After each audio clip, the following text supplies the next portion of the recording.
So in today's video, we are going to be discussing the absolutely bewildering shambles, which is the new Got Milk campaign video, which stars everybody's latest celebrity disappointment, Aubrey Plaza. But to do so, I want to go back to the origins of this particular story, back to the 13th century. Because back then, a Baghdadi cookery book did the unforgivable and changed the world forever. Little did the author of this book know, but they just set into motion a series of events that would reverberate around the world for centuries to come. They made the first known reference to an ingredient they called almond milk. Upon publication, bazaars and markets up and down the Middle East became overwhelmed by confusion. Panic ensued, and so the best minds of their time set about attempting to lactate almonds, but to no avail. How could this mysterious ingredient exist if there was no almond anus for an almond farmer to force their arm into, or almond uterus for them to inject the almond semen they'd forcibly taken from a male almond's testicles? Because if there's one thing we all know, mammaries and teats, that's where milk comes from. Period. Flash forward 800 years, and these questions are still being asked. But now, 800 years later, the FDA have ruled that plant milks can actually be called milk in the US, because, in all seriousness, consumers are more intelligent than dairy farmers want them to be, and know that soy milk is made from soybeans. But still, the dairy industry complains. In fact, the only thing the dairy industry likes more than complaining is fisting cows. And ironically, the nuttiest part of this whole fiasco is not the almond milk, but in fact the dairy industry itself. Stephanie, how did they finagle their way to get the FDA to call nut juice milk? Well, I'll tell you right now, I think there's an agenda out there for cleaning the planet, and they have made agriculture the center of the problem, and they have pointed fingers at agriculture for many years now, and that has gained an opportunity for alternatives to come into our markets and come into our homes. Oh my God, plant milks are coming into our homes because of an agenda to make the planet more sustainable. Let's just set the record straight. Oats are not these horrifying home invaders, unless I've just got a bad case of jumbo-rolled Stockholm syndrome. Wait a second.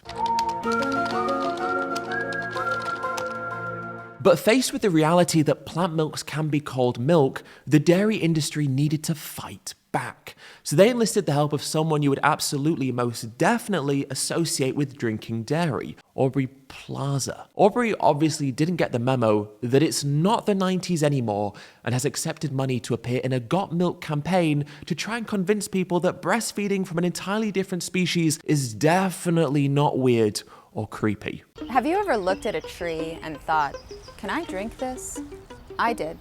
Hi, I'm Aubrey Plaza, co-founder of Wood Milk, the world's first and only milk made from wood. Here's how wood milk is born. Not born, exactly.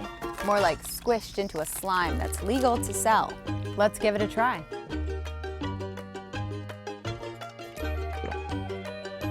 Got wood? Is wood milk real? Absolutely not. Only real milk is real. Then what did I invest in?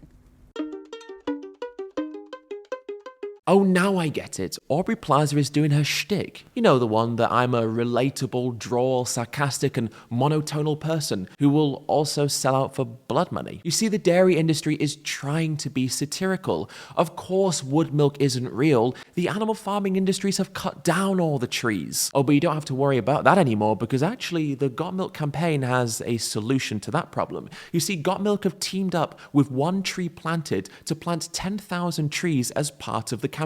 You want satire? That's the satire. The animal farming industries are the leading drivers of deforestation. The dairy industry trying to look good by offering to plant 10,000 trees is the equivalent of someone setting your home on fire and then trying to redeem themselves by giving you a watering can to try and put the fire out with. And on top of that, the advert was released during Earth Week. Yes, that's right. Earth Week. We have reached peak absurdity. One of the leading drivers of the climate crisis is being promoted during Earth Week with a campaign where they're going to plant 10,000 1,000 trees. And through one tree planted, you only pay $1 per tree. So in other words, the dairy industry, a multi-billion-dollar industry, is contributing a measly $10,000 to reforesting. The dairy industry trying to convince people that they're not responsible for environmental degradation by donating money to help plant trees is the equivalent of Ghislaine Maxwell donating $50 to an anti-human trafficking charity. Honestly, if this whole campaign was a parody of the dairy industry, I would think it had been taken too far. I mean, just read this from their website. Our trees are grown in biodiverse, eco-friendly, artisanal, regenerative, free-range wood forests. That is literally a parody of what the dairy industry says about cow's milk. They are mocking themselves by highlighting the frivolous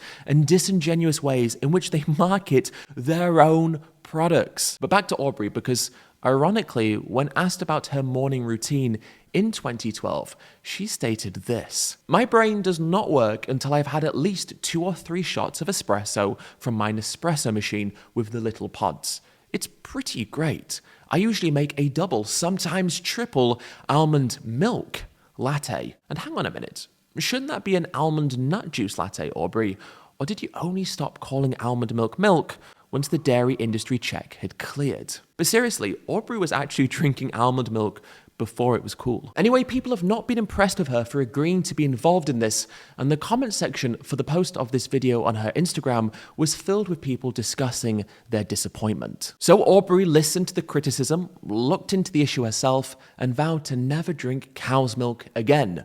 Just kidding, she turned off the comments. You see, that's the thing about making Faustian pacts with unethical and morally reprehensible industries. It's pretty hard to defend yourself beyond just admitting that what you have done was done for entirely selfish reasons. And this whole argument about real milk is just so boring. I don't want to drink the milk produced by a lactating mother because I'm not 6 months old anymore. I've been weaned. Why are adults so determined to sexually exploit cows just so we can then guzzle down their lactations? I don't care if soy milk is technically not real milk. I care about people no longer slaughtering and butchering mothers and their babies. And one of the most ironic arguments that dairy advocates wheel out is that plant milks are mainly water. But guess what else is? Cow's milk. In fact, it's nearly 90% water. So whenever you hear dairy farmers try to dismiss plant milk by saying it's mainly water, remember they're actually criticizing their own industry. But I want to finish with what must be one of the finest own goals yet from someone trying to support the dairy industry. Wisconsin Senator Tammy Baldwin posted the definition of milk in defense of dairy farmers. It reads, "An opaque white fluid rich in fat and protein secreted by female mammals for the nourishment of their young." And I totally support that definition, which is why when cows are left to produce milk for the nourishment of their young, well then I'll start calling soy milk soy juice. But until then, the dairy industry can keep crying over spilt plant-based milk. Hey everyone, I hope you're all doing well. I'm just interrupting very briefly to let you know the exciting news that you can get your hands on a personalized and signed copy of my best-selling book, This is Vegan Propaganda and Other Lies the Meat Industry Tells You, on the Abillion app marketplace. This means that you can actually get a personalized and signed copy of my book sent directly to you, or maybe to a friend or family member, maybe someone who you really want to have read the book, and it is exclusive to the Abillion app marketplace. So if you'd like to get your hands on a copy, then firstly make sure to download the Abillion app off the App Store, and then when you sign up you'll see the marketplace option and you can then purchase a personalized and signed copy of the paperback version of my best-selling book. All right, thank you so much everyone for watching this. Thank you so much for watching the video.